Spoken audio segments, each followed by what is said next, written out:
আমরা এখন ফেসবুকে তো দেখি শুধু চারপাশে হচ্ছে ভাঙনের সুর। আমাদের দেশে ডিভোর্সের মাত্রা এখন বেড়ে গেছে। আমাদের নেক্সট জেনারেশন থেকেই বিয়ের প্রতি একটা কেন যেন অনীহা চলে আসছে। প্রেমিকা হিসেবে মার্ক কম পাইলেও মা হিসেবে 100-এ 100 আর বউ হিসেবেও 100-এ 100। প্রেম করার সুযোগ ওভাবে হয়ে ওঠেনি আমাদের। বাবা হিসাবে ডেফিনেটলি আমি বলবো ও অত্যন্ত ভালো একজন বাবা। জয়েন্ট ভাবে আমরা অ্যাওয়ার্ডটা পেয়েছি অ্যাজ আ কাপল।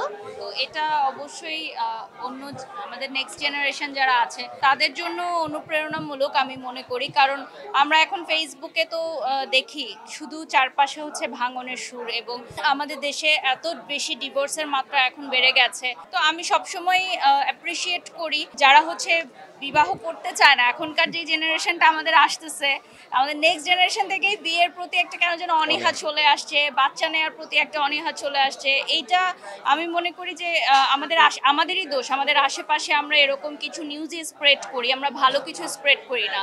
তো আমরা এটাই আসলে সবাইকে প্রচার করতে চাই যে যদি তুমি ভালো থাকো তাহলে তুমি সংসারও সুন্দরভাবে করতে পারবা, বাচ্চাও সুন্দরভাবে সামলাতে পারবা, ক্যারিয়ারও গোছাতে পারবা।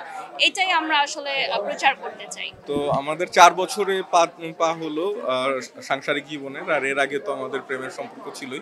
তবে দীর্ঘ সম্পর্ক ওইভাবে যদি বলি, বাট আমরা সাংসারিক জীবনটাকে অনেক বেশি উপভোগ করছি।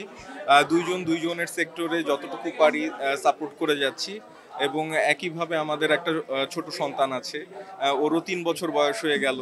তো সব মিলিয়ে আমার কাছে মনে হয় আমাদের লাইফ কমপ্লিট একদম। এক্সট্রিম মশার কয়েল প্ল্যান্ট ফাইবার দিয়ে তৈরি, ডেঙ্গু চিকুনগুনিয়া বাহি সহ যে কোনো মশার বিরুদ্ধে দেয় এক্সট্রিম সুরক্ষা। একটি ছোট্ট জীবনে চাওয়ার আছে, এর চেয়ে বেশি আমরা খুব বড় একটা স্বপ্ন দেখি না আসলে। যতটুকু আমরা পেয়েছি, অর্জন করেছি, পারিবারিকভাবে হোক বা আমাদের প্রাতিষ্ঠানিকভাবে হোক বা প্রফেশনাল দিক থেকে হোক, আমরা সন্তুষ্ট আলহামদুলিল্লাহ। এটুকুই কয়জন পায় বলেন? তো আমরা খুব বড় স্বপ্ন আসলে দেখি না। প্রেমিকা হিসেবে মার্ক কম পাইলেও মা হিসেবে 100-এ 100 আর বউ হিসেবেও 100-এ 100। কারণ বউ তো শুধু আমার একার না, পুরো ফ্যামিলির। সো আমার পুরো ফ্যামিলি প্রত্যেকটা মেম্বার ওকে খুব ভালোবাসে এবং ও যেভাবে মানে এত ব্যস্ততার মাঝেও সংসারের যে ব্যাপারগুলো আছে এটা গুছিয়ে রাখে, এটা সবাই খুব অ্যাপ্রিসিয়েট করে, আমিও খুব অ্যাপ্রিসিয়েট করি। কারণ এটা আসলে খুব টাফ যে দুইটা দিকই ব্যালেন্স করা। প্রেম করার সুযোগ ওভাবে হয়ে ওঠেনি আমাদের, কারণ ও তখন হচ্ছে মাস্টার্স করছিল। তো ও লেখাপড়ায় অনেক ব্যস্ত ছিল। আর যেহেতু ঢাকা ইউনিভার্সিটি থেকে তখন লেখাপড়া করছিল, ওর ইউনিভার্সিটি এত দূরে ছিল যে পড়াশোনার মাঝে আসলে ডিস্টার্ব করার মতো সাহস আমার হয়নি। তো প্রেম করার সময় খুবই কম পেয়েছি। তো বিয়ের পরেই আসলে আমাদের প্রেম, আবার আমাদের ছোট মামুনিও চলে আসে পৃথিবীতে আলহামদুলিল্লাহ। তো সবকিছু মিলে এখন ভালোবাসাটা আসলে বাচ্চা কেন্দ্রিক হয়ে গেছে।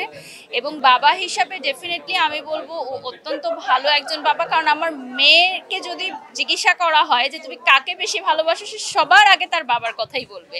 মানে আমি তো নাই, তার দরকার নাই আর কিছু, বাবা থাকলেই হলো।